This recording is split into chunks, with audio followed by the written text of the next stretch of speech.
12 बजे सिर्फ डीडी उर्दू पर।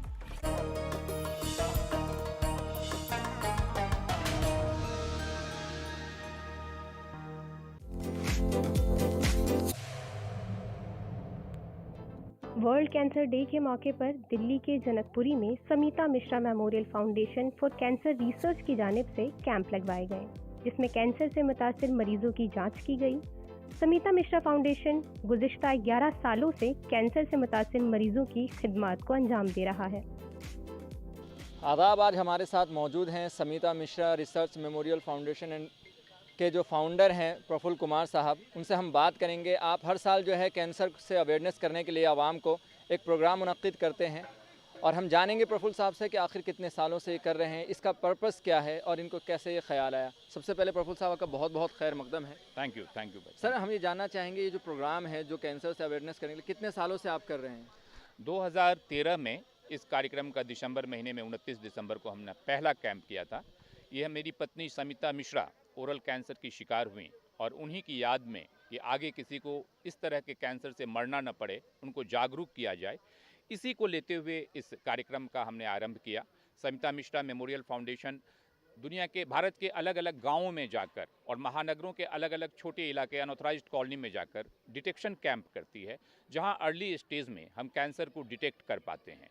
कैंसर जैसी बीमारी की जो सबसे बड़ी सच्चाई है वो ये है कि भारतवर्ष में अभी भी कैंसर से मरने वालों में मैक्सिमम लोग वो हैं जो 3rd या 4th स्टेज में आते हैं। तो हमारी कोशिश ये है कि 3rd या 4th स्टेज में ना आकर हम अर्ली डिटेक्शन कर लें, 1st स्टेज में कर लें, जहां बचने की गारंटी 100% है। ये नहीं है cancer is not a passport to death. ये पासपोर्ट टू डेथ तब बन जाता है जब हम इसका डिटेक्शन करते हैं 4th स्टेज में। तो तब से हम लगातार कर रहे हैं और आज इस कार्यक्रम में डीडी उर्दू आई है और डीडी उर्दू के माध्यम से हम सभी लोग को कहना भी चाहेंगे कि आप सभी अपने जो निरीक्षण है, एग्जामिनेशन है, वे स्वयं कर सकती हैं। अपनी माँ बहनों बेटियों के लिए कहना चाहूँगा कि ब्रेस्ट कैंसर जो हिंदुस्तान में आजकल इतनी तेज़ी से बढ़ रहा है लाइफ स्टाइल की वजह से, अगर हम 15 दिन 20 दिन पर उसका डिटेक्शन अपने आप करें, निरीक्षण अपने आप करें कि कोई गांठ हमारे ब्रेस्ट में है या नहीं, ऐसा कुछ भी हो, तो सबसे पहले आप अपने डॉक्टर से मिलें। 40 साल से ज़्यादा उम्र की हैं तो मैमोग्राफी कराएं। आज भी हमने यहाँ मैमोग्राफी का वो डिटेक्शन वर्क शुरू किया है। दूसरी बात है कि ओरल कैंसर के केस में जो भारत में गुटखा और तंबाकू की वजह से सबसे ज़्यादा है, भारत में जितने भी कैंसर हैं उसके 40% ओरल कैंसर हैं। तो हमारी ये है कि अगर छोटा सा भी घाव कुछ भी हो अगर आपको, तो अगर 10 दिन 12 दिन में वो ठीक नहीं हो रहा हो तो इमीडिएटली डॉक्टर से मिलें और टेस्ट कराकर इसको उसी वक्त रूल आउट कर दें कि ये कैंसर है या नहीं। उस केस में आप कभी भी कैंसर से मरने की स्थिति में नहीं आएंगे, एक सामान्य जीवन आप व्यतीत कर पाएंगे। और जश्न जुस्तजू जो हमारा कार्यक्रम है, जो हर साल 4 फरवरी को हम करते हैं, इस कार्यक्रम का मुख्य उद्देश्य ये है कि हम अपने कैंसर सर्वाइवर्स के लबों पर कुछ खुशियां ला पाएँ, कुछ हंसी ला पाएँ। और ये कार्यक्रम में भारत के दिग्गज कवि, दिग्गज शायर सबको हम इनवाइट करते हैं। आज भी हमारे यहाँ वसीम बरेलवी साहब आ रहे हैं। तो मकसद सिर्फ इतना है कि इन पीड़ितों को, जिनके दिन में एक अफसोस की स्थिति रहती है, एक बड़ी, जानते हैं आप कैंसर से सर्वाइव करने वाले लोग कितने कष्ट में रहते हैं, तो कुछ घंटों के लिए ही सही हमारी फाउंडेशन की कोशिश है कि उनके लबों पर खुशी लाएं और वैसे ही वो मुस्कुराते हुए हमारे इस कार्यक्रम में शामिल हों जैसे आम आदमी शामिल होते हैं। आइए हम बात करते हैं डॉक्टर नितिन श्रीवास्तव साहब से और जानते हैं कैंसर के हवाले से और क्या क्या हम जो है बचाव कर सकते हैं, किस तरीके से कैंसर को पहचाना जा सकता है। इन तमाम सवालों के जवाब हमें डॉक्टर नितिन श्रीवास्तव साहब देंगे। सर, आपका बहुत बहुत स्वागत है यहाँ पर। थैंक यू, बहुत बहुत शुक्रिया आप लोगों का यहाँ आने के लिए, इस प्रोग्राम को कवर करने के लिए। मैं डॉक्टर नितिन हूँ। मैं गुड़गांव में आर्टेमिस हॉस्पिटल में एक urologist and euro cancer surgeon हूँ। सो ये प्रोग्राम जो हमने ऑर्गेनाइज़ किया है, सबसे पहले I want to congratulate them. बहुत ज़्यादा एफर्ट डाला है यहाँ पर। स्मिता मैडम मेमोरियल जो फाउंडेशन है, ये बहुत अच्छा काम कर रहे हैं। Cancer awareness, early diagnosis and timely treatment, ये सारा प्रोग्राम इसी मुद्दे के ऊपर है। इसमें हम मरीज़ों को कोशिश करते हैं कि जो कॉमन सिम्टम्स हैं, लक्षण हैं, उनके बारे में जानकारी दें ताकि वो टाइमली डॉक्टर के पास मिल सकें और जो भी इलाज अगर ज़रूरत है भी तो उसको हम टाइमली कर सकें। इस मौके पर कई डॉक्टर्स ने कैंसर से बचने के तरीके और इसके सिम्टम्स से लोगों को आगाह किया। 30 साल पहले देखते थे कि कैंसर का कोई इलाज नहीं है, लेकिन आज हम कैंसर सर्वाइवर्स देखते हैं जो 20-25 साल तक आगे आराम से जी रहे हैं. I think that's the advancement of science and all of us have work together to achieve that.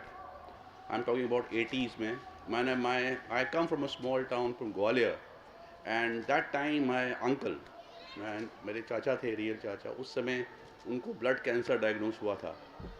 तो वो उस ज़माने में आई थिंक जब एक हम कॉलोनी में रहते थे जहाँ प्रॉब्ली 4-5 हज़ार फैमिलीज थी, तो एक खबर होती थी कि एक को कैंसर हुआ, सारे लोग उनको देखने आते थे. ये कभी कभार सुनने को मिलता था कि ये कैंसर बीमारी है, बट आज हम देखते हैं ये हर पड़ोस में, हर फैमिली में आसपास कहीं ना कहीं कैंसर ज़रूर आपको सुनाई दिखाई पड़ जाता है.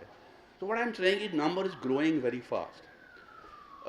जिसे आज एक वर्ल्ड रिपोर्ट के हिसाब से कुछ आंकड़े आपको बताना चाहता हूँ कि इंसिडेंस ऑफ कैंसर रफली अबाउट 2022 में करीब 14.5 lakh patients per year cancer के डायग्नोज होते हैं, और 2025 तक प्रॉब्ली करीब 12% से ग्रोथ हुए, करीब 16 लाख पेशेंट हम डायग्नोज कैंसर के शायद हो जाएंगे. सबसे बड़ी चीज़ है कि ये एक second largest cause of death हो गया है. That is one biggest problem.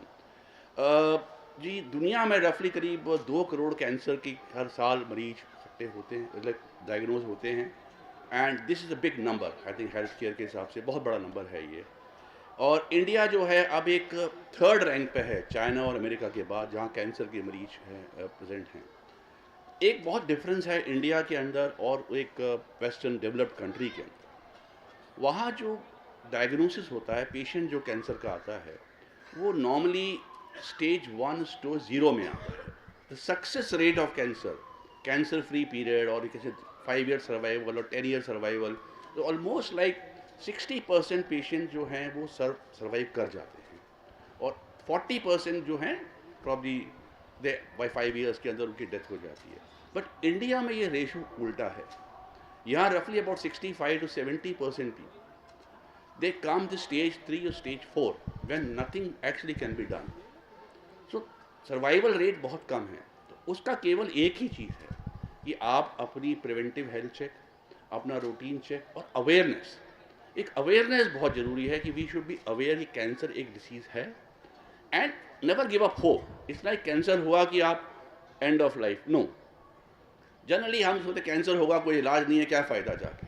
No, it's not like that. Today at science at advance tremendously, there are survivals.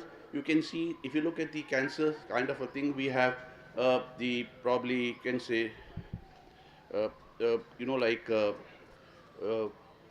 breast cancer, oral cancer, lung cancer, colonic cancer, cervical cancer. These are the 5 important cancers what we have. हम इनको time से diagnose करें, इन डॉक्टरों के पास जाएं और अपना lifestyle और सबको ठीक रखें. Then we will be able to have a very successful and preventive the cancer kind of a thing, and we can have a cure. Science advancement हो चुका है, घबराने की कोई ज़रूरत नहीं है. We have gene therapy, molecular testing, immunotherapy, precision therapy, all kind of things are available today. Goldiee meat mutton मसाले, जो आपके हाथ का मटन खाए जिंदगी भर आपका हो जाए. जहाँ जाए रिश्ते बनाए गोल्डी मसाले. इसके अलावा एक शानदार मुशायरे का एहतमाम किया गया, जिसमें हिंदुस्तान के मशहूर शौरा व कवियों ने अपनी शायरी से अवाम को महसूस किया. मेरी ऐसी तबीयत ख़राब है कि अगर डॉक्टर साहब भी देखेंगे तो कहेंगे कि आप वापस जाइए घर. मैं यकीन से बता रहा हूँ, और मुझे हो सकता है कि मैं यहाँ के बाद चला जाऊँ, लेकिन यहाँ आकर मैं धन्य हो गया. और यहाँ पर इसलिए धन्य हो गया कि मेरी जिस्मानी बीमारी अपनी जगह, मगर यहाँ पर आकर मुझे रूहानी इलाज मिल गया कि यहाँ पर ऐसी संस्था भी मौजूद है जो इतनी बड़ी सेवा इस देश के लिए. क्या दर्दमंदी है. डॉक्टर साहब फरमा रहे हैं कि साहब अगर पैसे का अभाव है, बीमारी लाचारी है, तो यहाँ पर रुजू कीजिए, उसकी मदद की जाएगी. कितना बड़ा जज्बा है, इस जज्बे को सलाम किया जाए. हम सब मिलकर सलाम करें, और शायद हम इस जज्बे को सलाम करने ही के लिए ऊपर वाले ने हमें मौका दिया कि आज हम हाजिर हैं. बहुत मुश्किल वक्त है मेरे साथ, लेकिन आप लोगों का प्यार मुझसे पढ़वा लेगा. मैं आपका बहुत शुक्रिया कि आपने इनसे मुलाकात कराई.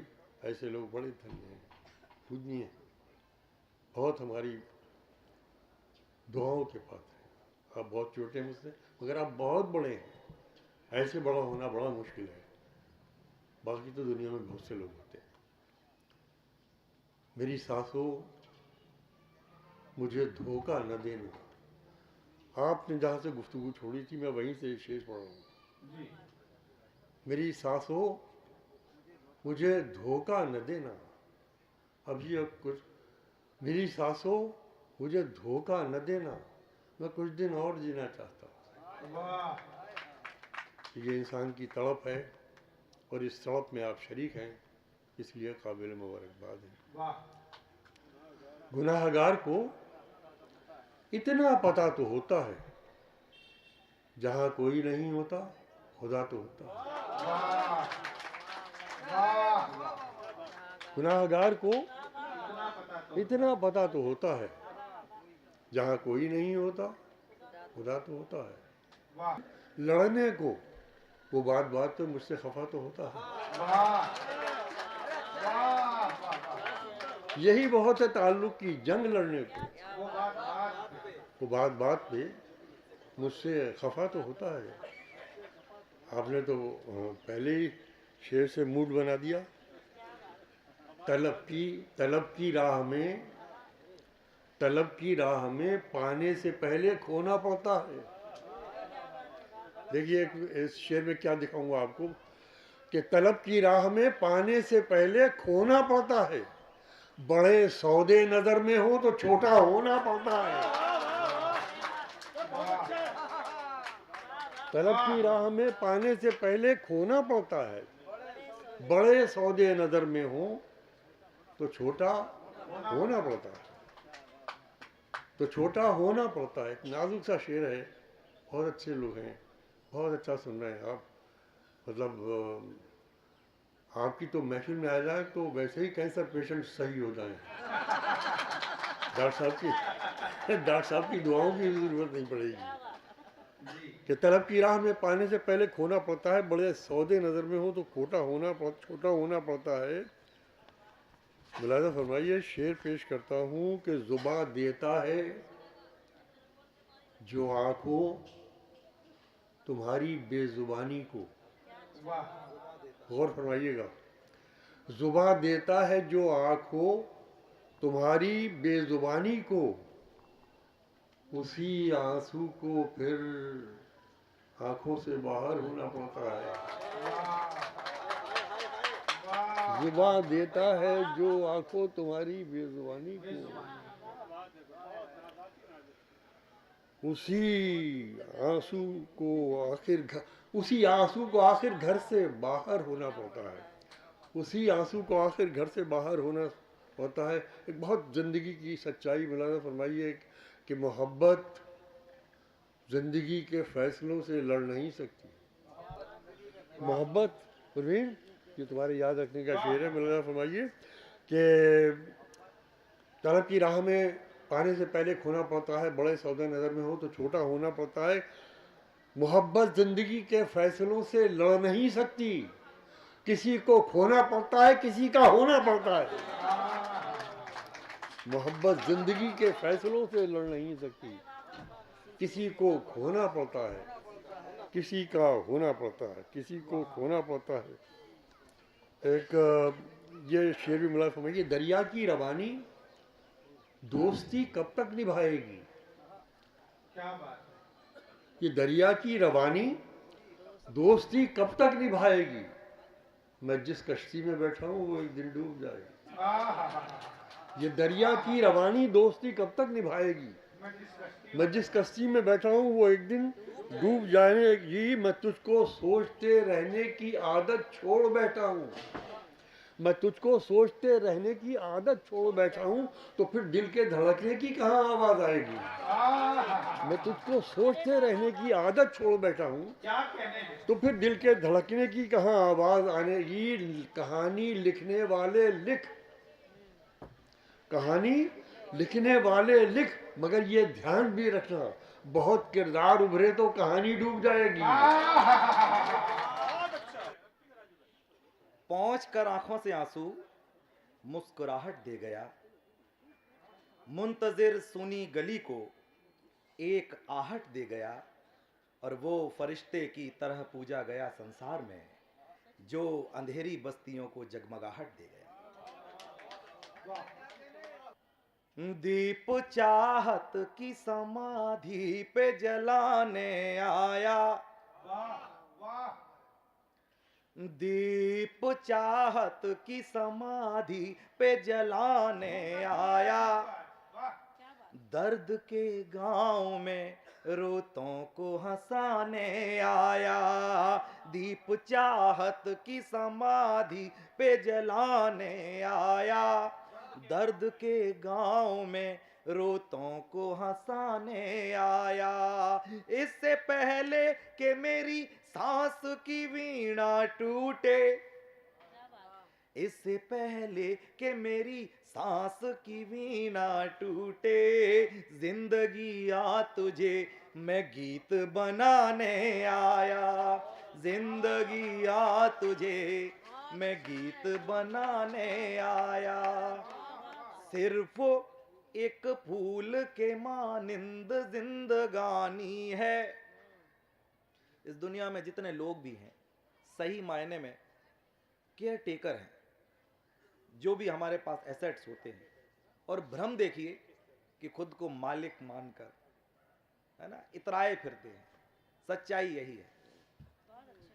सिर्फ एक फूल के मानिंद जिंदगानी है, 4-6 रोज से ज्यादा नहीं कहानी है। सिर्फ एक फूल के मानिंद जिंदगानी है, 4-6 रोज से ज्यादा नहीं कहानी है। गीत मकरंद है महकेंगे हमेशा यारो, गीत मकरंद है महकेंगे हमेशा यारो, सांस की पाखुरी तो सूख के झर जानी है, सांस की पाखुरी तो सूख के झर जानी है, सांस की पाखुरी तो।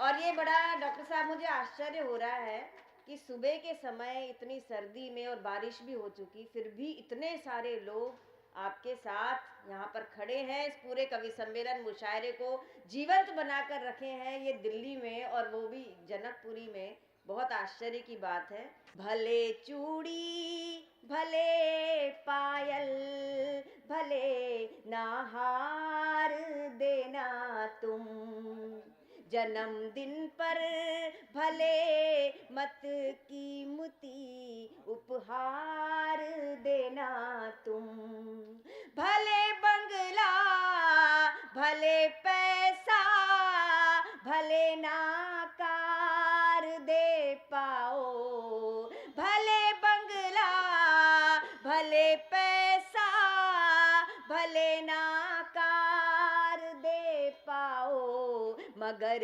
बच्चों को जीवन में भले संस्कार देना तुम, मगर बच्चों को जीवन में भले संस्कार देना तुम।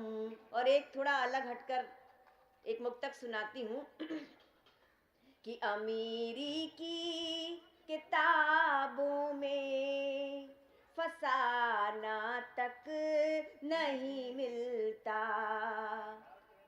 हम लोग भोजन पर जाते हैं, यहाँ पर भी भोजन बन रहा है, तो आप लोग ध्यान में रखिए कि कई बार मैंने देखा है कि हम लोग खाना खाने कहीं जाते हैं तो कुछ लोग प्लेट में इतना सारा ले लेते हैं, फिर खाया नहीं जाता, सारा डस्टबिन में चला जाता है।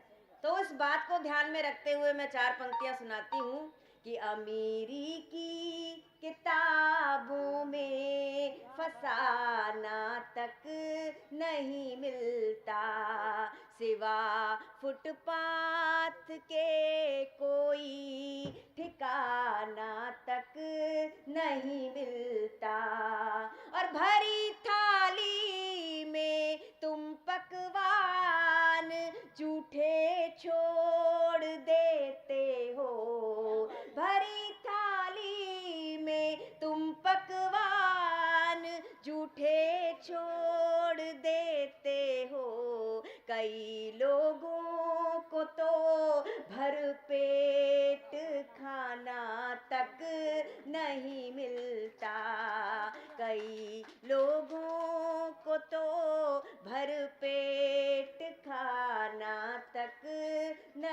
मिलता। एक छोटी सी कविता सुनाता हूँ, बिल्कुल ताज़ा रचना है और इसमें एक पंक्ति आएगी, हंसना बहुत जरूरी है। आप चाहे तो आप भी बोलेंगे तो आपको अच्छा लगेगा। मैं सुनाता हूँ, सुनिएगा। दर्द घुटन पीड़ा के कारण गर जीवन बेनूरी है, तो सारे दुख दर्द भूलकर हंसना बहुत। तालियां बजा दीजिए। देखिए इतनी पंक्ति पर ही आपने इतने मन से उठाया तो मुझे राजेंद्र जी आपने तो कमाल ही कर दिया है। मैं आपको भी प्रणाम करता हूँ। इस दुनिया में नजदीकी के जितने रिश्ते नाते हैं, खुशी बहुत कम देते हैं, वो दिल को अधिक दुखाते हैं। दिल की बीमारी से रखनी हमें हमेशा दूरी है, इसीलिए दुख दर्द भूलकर हंसना बहुत जरूरी है। इसीलिए दुख दर्द भूलकर हंसना बहुत जरूरी है। माना कि जीवन के पथ पर गम के कांटे हैं अनगिन, सुख की मुस्कानें थोड़ी सी, दुख के चांटे हैं अनगिन। अगर उदासी में रहकर जीवन जीना मजबूरी है, तो सारे दुख दर्द भूलकर हंसना बहुत जरूरी है। संघर्षों से बिना डरे लड़ती है केवल एक हंसी, अनगिन आंसू पर भारी पड़ती है केवल एक हंसी। अगर बात ये नहीं अधूरी, अगर बात ये पूरी है, तो सारे दुख दर्द भूलकर हंसना बहुत जरूरी है। तो सारे दुख दर्द भूलकर हंसना बहुत जरूरी है। बड़े पुण्य करने से हमको भूपर मानव रूप मिला, मुस्काने का भी वर हमको अद्भुत और अनूप मिला। खुलकर हंसो हंसी को दी खुद ईश्वर ने मंजूरी है, इसीलिए दुख दर्द भूलकर हंसना बहुत जरूरी है। बहुत सारे वो लोग भी बैठे हैं। हमारा भतीजा है जो सुल्तानपुर से, समझ लीजिए, जब मैंने ये बताया कि मैं एक ऐसे कार्यक्रम का हिस्सा बन रही हूँ, एक ऐसे कार्यक्रम में जा रही हूँ जो मेरे जीवन का एक ऐसा कार्यक्रम है जो रूह को तस्कीन देगा, तो वो सुल्तानपुर से चलकर नवाज आपके बीच आया हुआ है। मेरे बहुत ही प्रिय भैया दीपक जी, जैसे ही पता चला कि प्रफुल्ल जी का कार्यक्रम है, तो मैं चाहती हूँ कि इन लोगों के लिए इसलिए तालियां हो कि ये साहित्यकार हो और कोई कदरदान है आप जैसे लोग कि हमें आने का मौका मिलता है। ये मुझे मैं समिता मिश्रा फाउंडेशन की तरफ से आप सब लोगों का भी स्वागत करता हूं। बहुत बहुत शुक्रिया, बहुत आभार, बहुत बहुत शुक्रिया। आइए गजल सुनाती हूँ, महसूस करें, ये भी सुने। तुम जहाँ हो ये सुनिए, मैं वहीं हूँ, तुम जहाँ हो मैं वहीं हूँ। तुम समझते क्यों नहीं, तुम जहाँ हो मैं वहीं हूँ। शुक्रिया।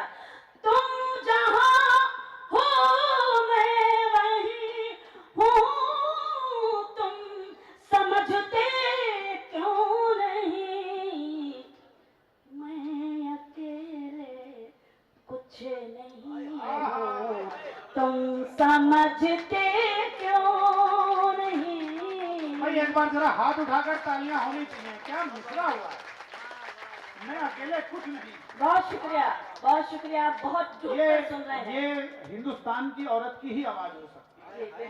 बहुत बहुत शुक्रिया। वाह वाह वाह। तुम जहाँ हो मैं वहीं हूँ, तुम समझते क्यों नहीं, मैं अकेले कुछ नहीं हूँ, तुम समझते क्यों नहीं। साथ एक हो सकते नहीं, हम सामने रहते हुए एक हो सकते नहीं, हम सामने रहते हुए। तुम फलक हो मैं ज़मी हूँ, तुम समझते क्यों। भाई क्या मिसरा संभाला है, क्या संभाला है।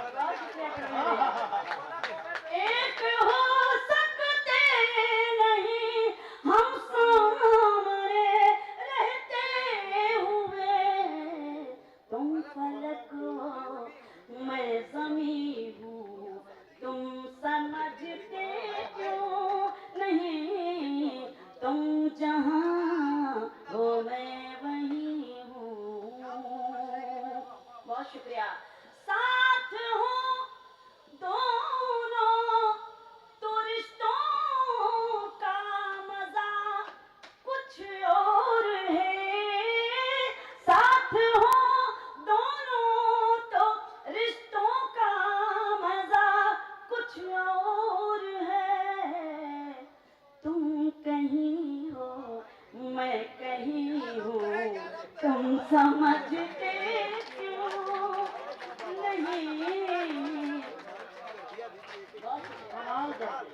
साथ हो दोनों तो रिश्तों का मजा कुछ और है। तुम कहीं हो मैं कहीं हूँ, तुम समझते क्यों नहीं, क्यों भटकते फिर रहे हो मुझको पाने के लिए, क्यों भटकते फिर रहे हो मुझको पाने के लिए। दिल टटोलो मैं वही हूँ, तुम समझ। बहुत अच्छा सुना आपका, बहुत शुक्रिया, बहुत आभार।